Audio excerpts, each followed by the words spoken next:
Hey, Sheriff Matt Allard here, and I'm here at the office, and just got off the phone with somebody, having a conversation that I probably have several times a week about CCW permits.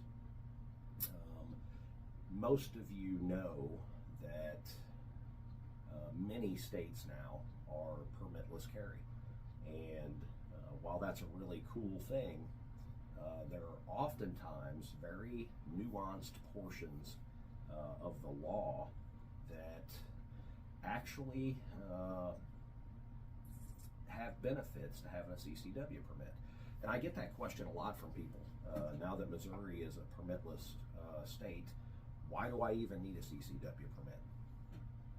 And my answers are it usually leads to some discussion and maybe even some debate sometimes. But my answers are always the same. And I was just sitting here before I fired up the camera doing some research, and we'll talk more on that here in a minute. First off, a little bit of disclaimer. This is not legal advice. I'm not a lawyer. I do have an extensive history and background with the law, but this is not construed to be legal advice. I can only tell you factually what I know as a Missouri sheriff. Your state will probably vary to some degree in the law and the nuances of the laws. For the most part, most states are going to be the same, with some exceptions. So let's talk a little bit about CCW permits and why you even need one in a permitless carry state. Well, again, speaking for Missouri, there are some cons to having a CCW permit.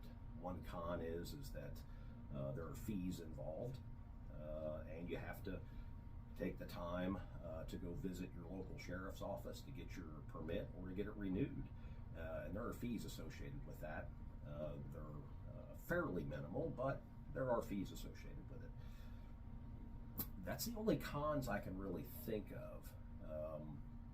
The pros, on the other hand, there are a lot of places, and we'll talk more about other states. I found it very interesting, but there are some places that is off limits to anybody carrying a gun that does not have a permit.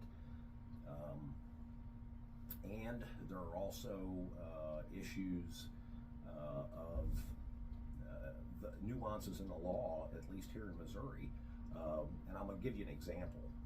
If you and your friend are both carrying a gun and one of you has a permit and the other one does not,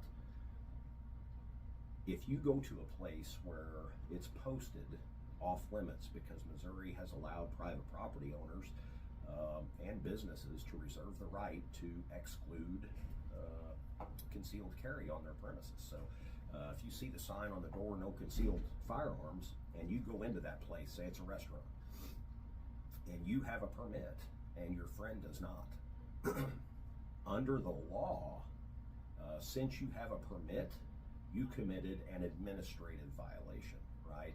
The only thing the police can do is ask you to leave and take your gun out of the premises and lock it up somewhere else, and then you can come back. And if you refuse to do that now, then we get into probably a criminal matter of trespassing. But that's for the first offense. If you do it again within 6 months, the sheriff can fine you $100. If you do it a third time, the sheriff can suspend your permit and fine you. But it's all administrative. There's no criminal matter involved in that. Your friend, however, is not protected by that umbrella that the CCW permit law provides. So your friend has committed a crime of unlawful use of a weapon by taking a gun into a place where they're forbidden.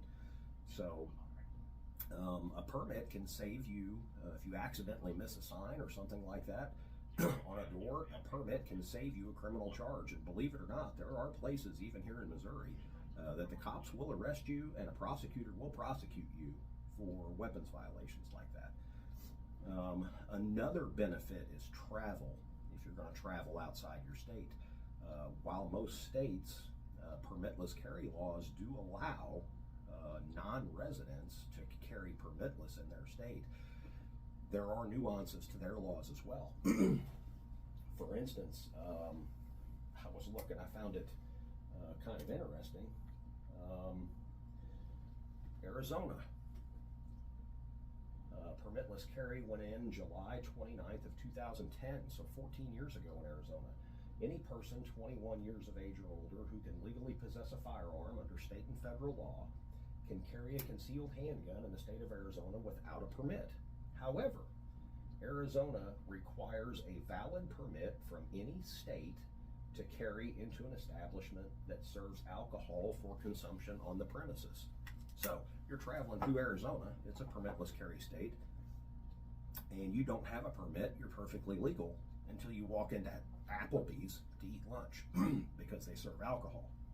So a little nuance there that without a permit could land you in some sort of trouble, whether, I don't know if Arizona, if that would be administrative or criminal, but you certainly don't want any trouble regardless. So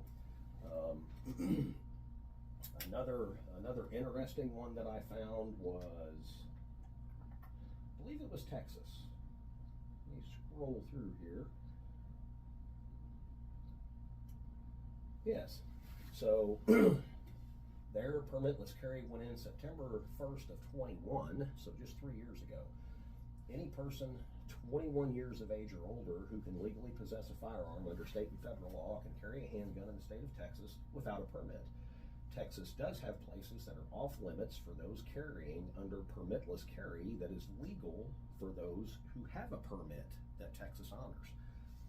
So again, another fine nuance in the law that without a permit may land you in some trouble. I found another pretty interesting one. It was, I believe, let me find it back. I believe it was maybe Montana.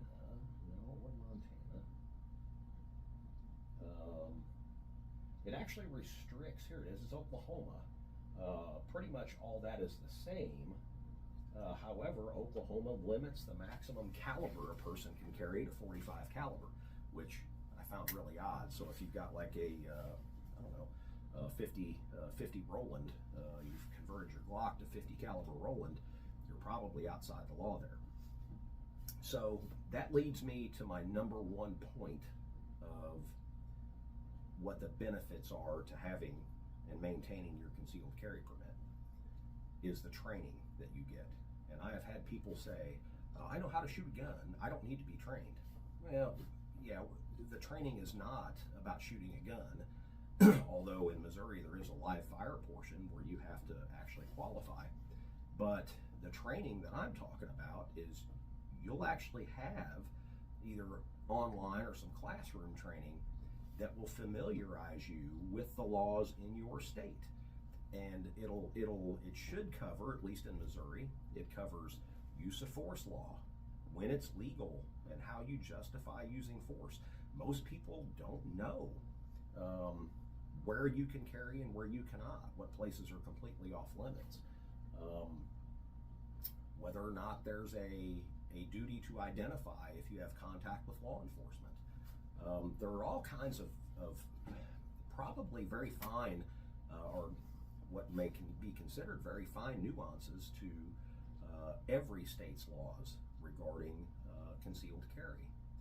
And even open carry, for instance, here in Missouri, municipalities, cities, there's a city right here in my county that forbids, it's a violation of city ordinance to carry, open carry a firearm.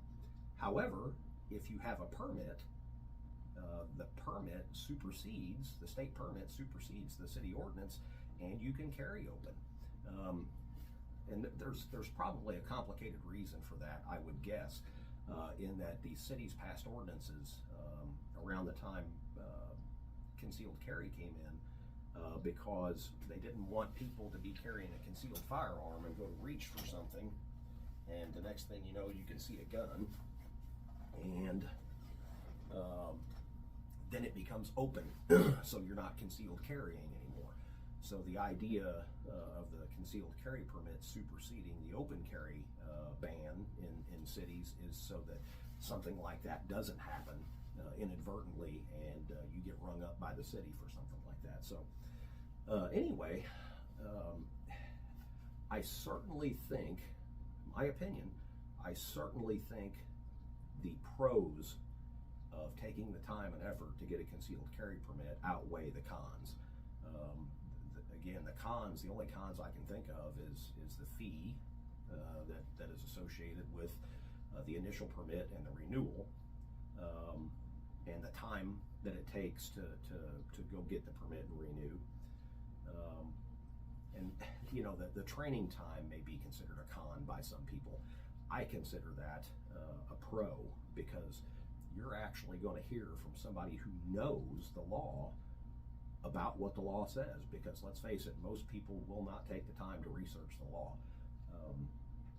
They just, for instance, you know, here, excuse me, here in Missouri, people, this permitless carry thing came in, and all of a sudden people were carrying guns into all kinds of places they weren't supposed to be. So it's still really important to understand that simply because you may live in a permitless state or a constitutional carry state or whatever you're going to call it, that doesn't necessarily mean that you can carry a gun anywhere you want. And again, as I demonstrated, there are some states that, you know, the Applebee's is off limits unless you got a permit because they serve alcohol. And there's quite a few states that have small little nuanced restrictions like that that exempts you from punishment if you are a CCW permit holder. So I hope you found this helpful. And you know, while I'm a firm believer in the Second Amendment, some of those laws are in place for a very good reason, and that's an argument for another day, not anything that I'm going to debate about. But I hope you found this useful. Don't forget to like and subscribe, and if you think somebody might find this useful, by all means share. So, Sheriff Matt Aller from Audrain County, have a good day.